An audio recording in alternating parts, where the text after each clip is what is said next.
রান্না করব বুটের ডাল দিয়ে।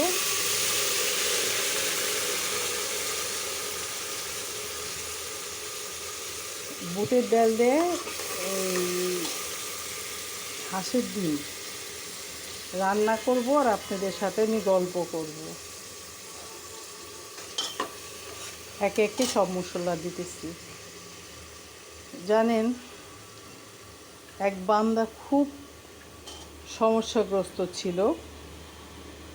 তখন আল্লাহর কাছে সে বান্দা বলল যে, আল্লাহ, আমি খুব সমস্যাগ্রস্ত আছি, আমার পাশে কেউ নাই। কিন্তু আমি যখন অন্য লোক সমস্যাগ্রস্ত ছিল তখন কিন্তু তাদের পাশে আমি ছিলাম, কিন্তু এখন আমার অনেক সমস্যা, তারা তো আমার পাশে কেউ নাই। তখন আল্লাহ বলল কি, যে আমি তো তোমাকে তাদের পাশে পাঠাইছি তাদের সমস্যার সমাধান করার জন্য। তখন আল্লাহ হেসে বান্দা না খুব মনটা খারাপ করলো।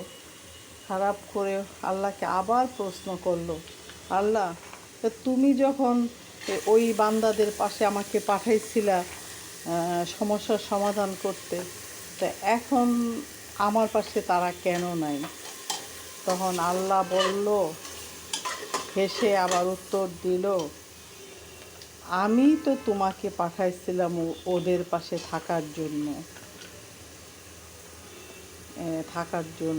কিন্তু আজকে ওরা তোমার পাশে নাই, কিন্তু আল্লাহ আমি নিজেই তোমার পাশে আছি। আল্লাহ যদি আল্লাহ বান্দার পাশে থাকে তাহলে আল্লাহ আর কাউরেই লাগে না। তাই আলহামদুলিল্লাহ।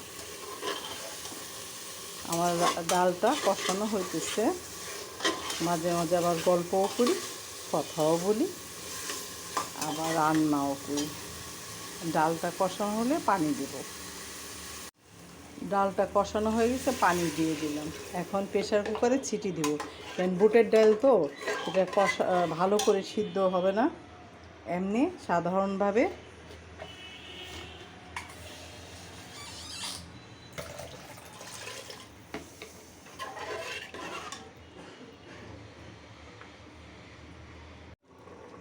ডালটা হয়ে গেছে, এখন একটু জিরা পাউডার দিয়ে দিব।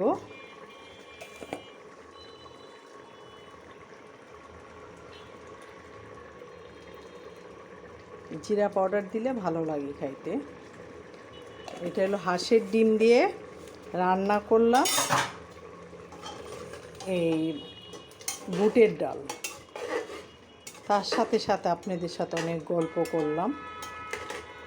রান্নাটা যদি ভালো লাগে লাইক দিবেন, কমেন্টস করবেন, পাশে থাকবেন। আল্লাহ হাফেজ।